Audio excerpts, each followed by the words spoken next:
une méchante gang aussi qui se sont pas entraînés pendant l'hiver ou à peu près pas. Puis là, tu peux pas piquer, augmenter l'intensité en malade si ça fait 4, 5, 6 mois que tu prends ça hyper soft, mettons, au niveau préparation physique, c'est pas mal plus tough. Là. Fait que d'où l'importance de maintenir cette condition-là pendant ta saison aussi. Là.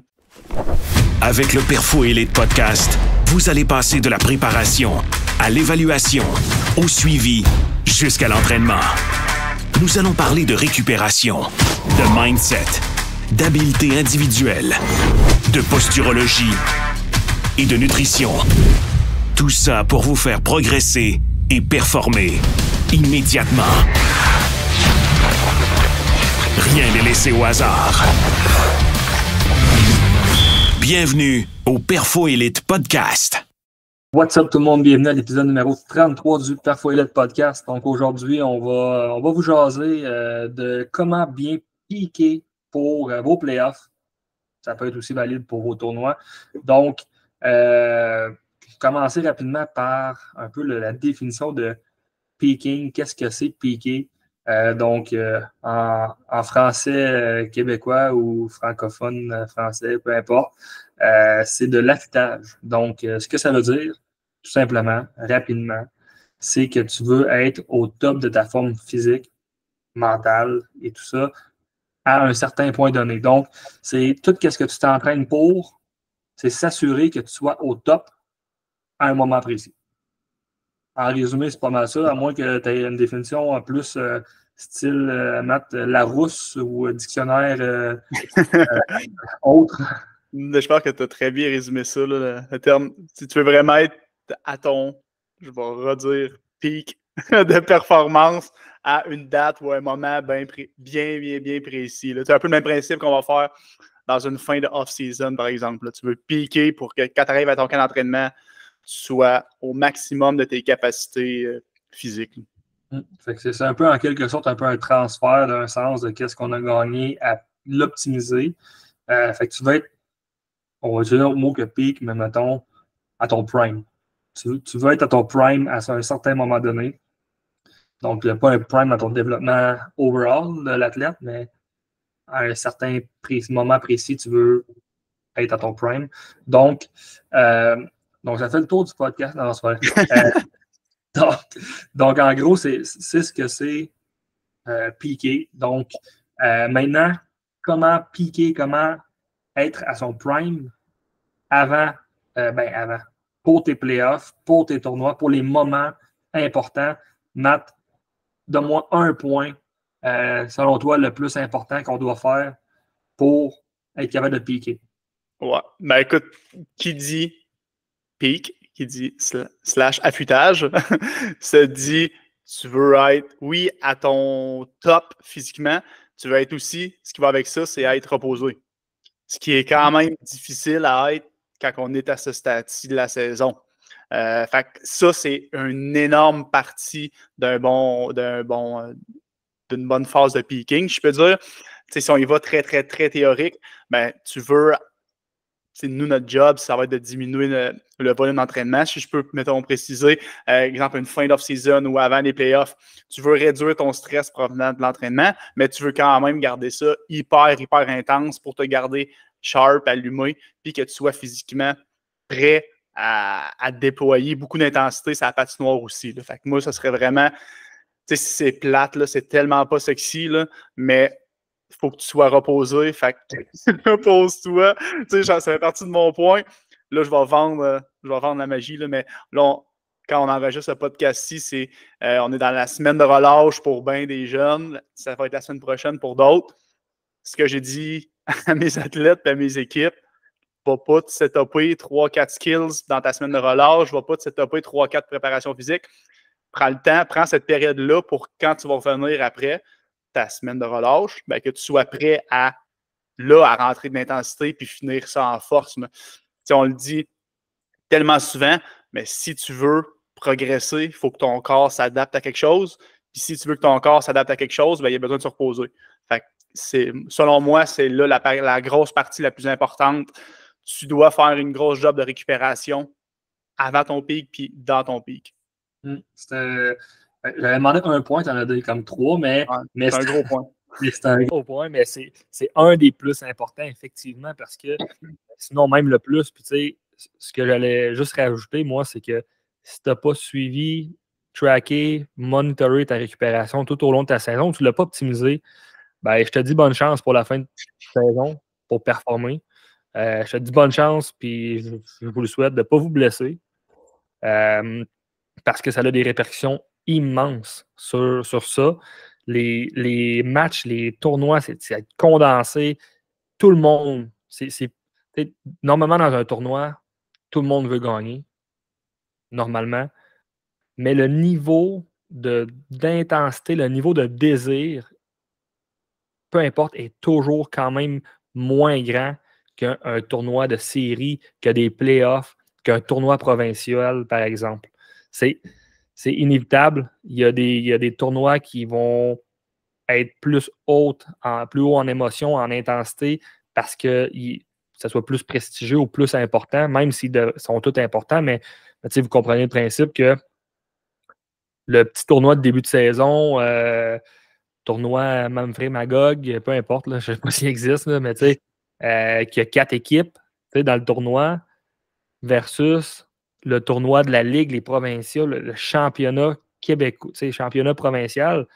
On s'entend qu'il y a quand même bien un niveau hiérarchique. Veux pas, c'est comme si on dit lequel des deux tournois, tu as le droit d'en gagner rien qu'un, lequel des deux tu veux gagner entre la Coupe Stanley ou le tournoi provincial, tournoi régional de, je sais pas moi, Laurentide, n'importe quoi autre.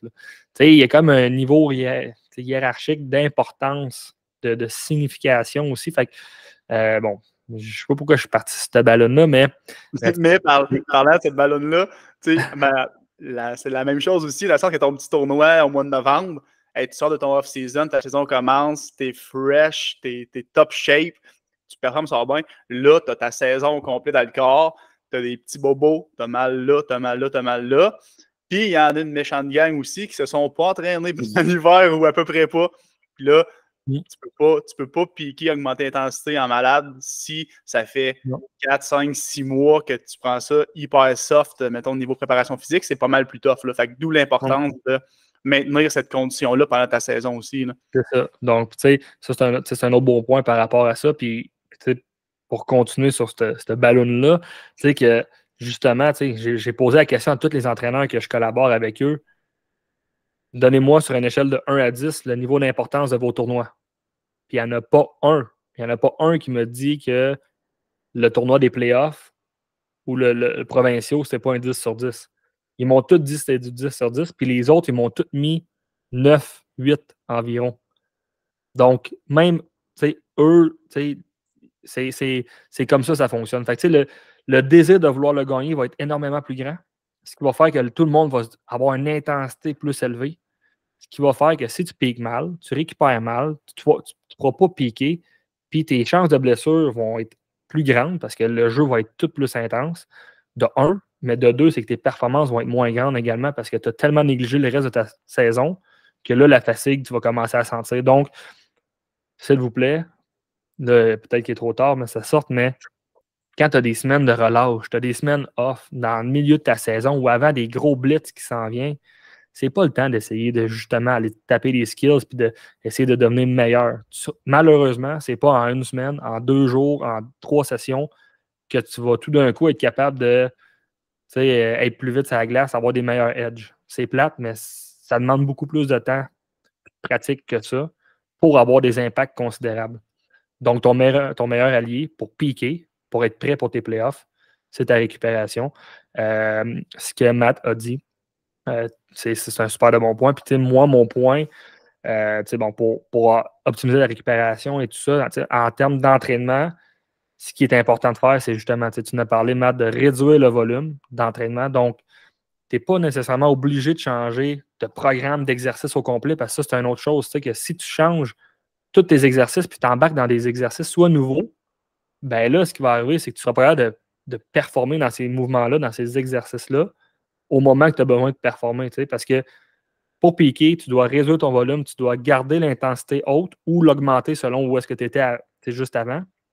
Puis ce qui va arriver, c'est que si tu gardes la même intensité ou tu augmentes l'intensité, mais avec des nouveaux mouvements, ben là, ça se peut que tu sois courbaturé parce que c'est des nouvelles adaptations. Fait que là, tu ne veux pas être cassé de même. Puis, tu ne veux pas que ça aille te créer du stress de plus, justement, puis que Matt a mentionné, puis pas du stress mental, mais mettons du stress physique sur ton corps parce que c'est une source de stress. L'entraînement. Donc, tu veux réduire ton volume, augmenter ou garder la même intensité pour justement être prêt physiquement, neurologiquement, à performer, à développer. Fait que c'est pas. Si tu te dis une semaine avant, c'est là que je vais récupérer, mais rien faire, tu te tires dans le pied complètement. Fait que, tu sais, c'est de jouer avec ça. Puis bon, l'aide d'un professionnel qualifié est en grande partie responsable d'un succès d'une équipe ou d'un individu dans ces moments-là. C'est là que c'est quasiment le plus important de bien faire les choses. Tu sais, c'est sûr que si tu fais tout mal avant, ben là, tu as bien beau être tout bien là, mais ton tout bien, il n'est pas 100%. Là, il est peut-être, tu vas chercher un 60-70%, mais tu sais, tu vas garder le 60-70%. Tandis que si tu fais tout bien avant, on va dire 90-100%, ça coche partout. Puis que là, ça, tu commences à moins bien faire ça la semaine avant, puis si c'est mal optimisé, ben ton 90-100% que tu t'es cassé le cul à faire toute la saison, ben il drop. Puis là, ça, si tu veux pas ça, tu veux le garder. Tu sais, qu'est-ce que tu as gagné. Donc, récupération, 1. 2, réduis ton volume. 3, garde l'intensité ou augmente-la un petit peu.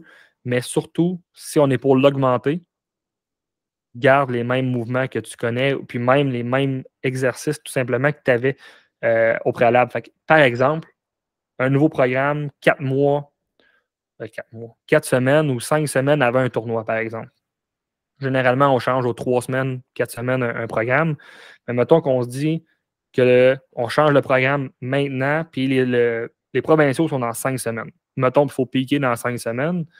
Là, on voit un peu plus en détail, mais tu sais, personnellement, probablement, je garderais le même programme, tout dépendamment c'est quoi et tout ça, mais je garderais le même programme puis je ferais juste changer les paramètres à l'intérieur. Donc, pendant 3 semaines, ça serait la même chose du programme que j'ai planifié. La semaine numéro 4, je commencerai à descendre le volume, je garderai l'intensité ou je l'augmenterai un petit peu. Puis la semaine numéro 5, la semaine du peaking, la semaine qu'on veut performer, je redescendrai encore le volume, mais je garderai l'intensité. C'est de cette façon-là que tu vas arriver sur un prime et tu vas piquer. 100%. Puis j'ajouterai à ça, et par rapport mettons, à ton programme d'entraînement aussi, tu sais, écoute ton corps, écoute les signaux que ton corps t'envoie aussi. Si tu sors de la glace après une pratique, tu t'en vas dans le gym, puis t'as mal à l'aine, t'as mal au bas du dos, peu importe, puis t'as du heavy back squat de setuper dans le gym qui t'attend, lève ta main, dis « Hey, moi, préparateur physique, j'ai mal à l'aine, j'ai mal là. » Il va pouvoir t'ajuster quelque chose en conséquence de changer l'angle, changer le plan de travail, peu importe, pour aller chercher un stimuli semblable, mais avec d'autres patrons de mouvement. C'est important, t'es pas là pour, si on parle de récupération depuis tantôt, t'es pas là pour rajouter une couche de stress par-dessus quelque chose. Là. Fait que non, puis tu sais, tu peux ajouter aussi un autre bon point qui va être important pour autant des playoffs, un tournoi, peu importe. C'est vraiment, genre, on retourne sur la récupération, mais autour de tes matchs. Tu sais, dans une emphase, une période que tu peux avoir, mettons, des matchs à chaque jour pendant 2, 3, 4 jours, des fois 2 matchs dans la même journée. Ta récupération, tu sais, ce que tu vas faire autour de tes matchs est hyper importante. Là, des stratégies de récupération, ton hydratation, il y a un paquet de facteurs qui vont entrer là-dedans, mais c'est le temps d'être sharp là-dessus là, si tu veux performer de match en match puis pas t'en aller en droppant tes performances. Non, exact. Puis, tu sais, fait pour résumer, mettons, les 4 points qu'on a parlé. 1, récupération, primordial, hyper important. 2, le volume d'entraînement, on essaie de le diminuer plus qu'on avance vers la période de compétition. L'intensité, on veut l'augmenter ou du moins la garder haute le plus possible. Encore une fois, puis 4, là j'ai mis 5 points, mais j'en enlève un. 4e point, le dernier que tu as mentionné, Matt, d'écouter ton corps, c'est extrêmement important aussi. Puis ça, c'est souvent, ça va être difficile parce que les joueurs veulent être compétitifs. Ils ont de l'ego. Puis ce qu'ils vont faire, c'est que non, c'est pas le temps de relâcher, c'est le temps de donner. Mais là, ils ont une petite blessure, puis là, c'est là que ça va vraiment mal finir.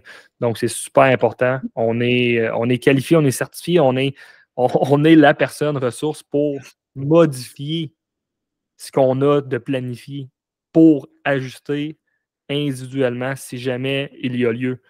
Donc, c'est important d'en parler, puis c'est important de venir nous voir. Puis, tu sais, que vous soyez dans nos équipes qu'on entraîne ou non, il n'est pas trop tard. Là. Tu sais, écrivez-nous, on va vous aider. Tu sais, tout simplement, c'est super important. Puis, mini parenthèse, j'ai comme flashé pendant que tu parlais. Là, on a parlé beaucoup de récupération parce que c'est vraiment, vraiment important. Puis, dans le sens de repos-soi, mais le contraire est aussi vrai. C'est pas le temps non plus de skipper tous tes gyms puis de tout mettre à off parce que tu arrives en playoff. Tu veux avoir ce stress-là quand il est bien géré parce que c'est lui qui va te faire piquer, en fait. C'est que là, je veux juste être sûr qu'on se comprenne bien. Le but, c'est pas que tu skippes tous tes gyms pendant tes playoffs puis pendant ton picking parce que là, tu n'auras pas l'effet de. Tu n'auras pas ce petit effet d'activation-là. Là. Fait que ce qu'on dit, c'est va chercher ce stress-là à l'entraînement, peu importe, mais assure-toi de bien récupérer de ça. C'est hyper important. Les deux volets, mettons, autant le stress que ta récupération de ce stress-là sont primordiales. Là. Tu ne peux pas juste tout mettre à off pendant tes playoffs et penser que tu vas être prêt à performer. Puis tu ne peux pas non plus penser que tu peux te rincer dans le gym 5 fois semaine parce que tu grindes et tu vas être prêt et performer. Ça, c'est un très bon point parce que tu veux arriver avec ta récupération à 100% pour performer, mais tu veux arriver aussi avec ton intensité à 100% pour performer. Tu ne veux pas, justement, skipper des gyms, réduire ton intensité, y aller smooth parce que tu te dis « Ah, je me garde l'énergie pour... » ça, c'est la pire affaire que tu ne peux pas faire. Si tu finis ton training, peu importe ta phase d'entraînement, puis que tu t'es donné à 50-60% parce que de ce qui était planifié, parce que tu te dis « Ah, je me garde la réserve de l'énergie. » Et tabarnak. Tu vas arriver à ton tournoi aussi pire que quelqu'un qui a trop fait, là, qui n'a pas récupéré. Tu vas ajouter un stress d'entraînement ineffectif qui ne va rien t'apporter, mais qui va quand même te donner un stress supplémentaire. Fait que c'est vraiment la pire chose à faire. Là. Si tu donnes à 60% rendu une semaine avant, parce que tu penses que tu te gardes l'énergie, tu vas arriver à ta première game puis à ton tournoi, puis ça va être dur d'ouvrir la machine. Là. Ça va être dur. Parce que ton corps est habitué à y aller plus smooth. Ça va être extrêmement rare ceux qui vont être capables de passer de la switch off à on de même. En tout cas, moi, je n'ai jamais vu ça. Mais ça c'est un très gros point. Fait que tu vas arriver avec ta récupération fresh à 100%, mais tu vas arriver avec une intensité également, pas à 100%, là, tu ne vas pas te taper du 1RM dans le gym, mais tu vas arriver avec une intensité très haute parce que tu veux être capable de répliquer ça. C'est un peu ça le concept d'un picking. Là. Fait que, moi, ça fait le tour pour les points. Il existe plein d'autres technicalités, mais juste si vous appliquez ces 4 concepts-là, ces 4 points-là, automatiquement, c'est, comme on a dit, il n'y a rien de sexy. C'est plate, mais c'est ça. Puis, puis qu'est-ce qui est le fun avec ça, par contre, c'est que c'est valide pour tout le monde. Ouais. C'est que c'est... souvent en entraînement ou en performance, il y a tout le temps des questions, des réponses de « Ah, ça dépend, ça dépend ». Ça, c'est pas loin d'être inévitable pour tout le monde. T'sais, la seule raison qu'on ne fera pas une intensité haute, puis tout ça, c'est dans le cas que quelqu'un est blessé. T'sais, tu vas probablement tourner autour du pot, tu vas trouver une façon autre, mais il existe plein d'autres façons là, de garder une intensité. Exemple, l'isométrie, intensité haute, mais qui ne causera pas de douleur à notre blessure et qui va nous permettre de récupérer, par exemple. Mais ça fait pas mal le tour. Fait que ces 4 points-là, super, super important. Si vous appliquez ça, je vous garantis, c'est la recette un peu miracle du succès que beaucoup de personnes négligent, même si c'est très simple et peu sexy, comme que tu as mentionné, Matt. Mais c'est ça, fait que, c'est appliquer ces 4 concepts-là. Puis après vos tournois, après vos playoffs, dites-nous comment ça a été. Pas mal sûr que plusieurs d'entre vous qui vont l'avoir appliqué, ça va avoir fonctionné. Puis gênez-vous pas de le partager ou de d'en faire part à votre équipe. Parce que oui, là, on parle à l'individuel, mais si tu es tout seul dans l'équipe qui est sharp, ça se peut que ça ne marche pas plus. C'est un sport d'équipe. Donc, sur ce, partagez-le à votre équipe. Si c'est des coachs qui entraînent des équipes, montrez tout simplement le podcast à vos joueurs. C'est ce qui va vous faire probablement gagner des matchs, voire même peut-être les playoffs. Donc, tout le travail que vous avez fait, là, j'essaie de conclure, mais finalement, je continue, mais tout le travail que vous avez fait pendant l'année, c'est là qu'il faut que ça paye. C'est là. Puis pour ça, ben, c'est plus là de commencer à vouloir rincer les joueurs sur la glace, puis c'est pas ça qui va fonctionner. C'est l'optimisation des 4 trucs qu'on a mentionnés. Les 4, pas des 4 piliers, mais les 4 facteurs qu'on a parlé aujourd'hui, c'est ce qui va vous faire appliquer ou du moins respecter ce que vous avez développé avec vos joueurs dans une saison. C'est ce qui va vous permettre le plus possible de performer. Donc, sur ce, je vous souhaite une très bonne fin de journée, une bonne semaine, puis on se dit à la semaine prochaine.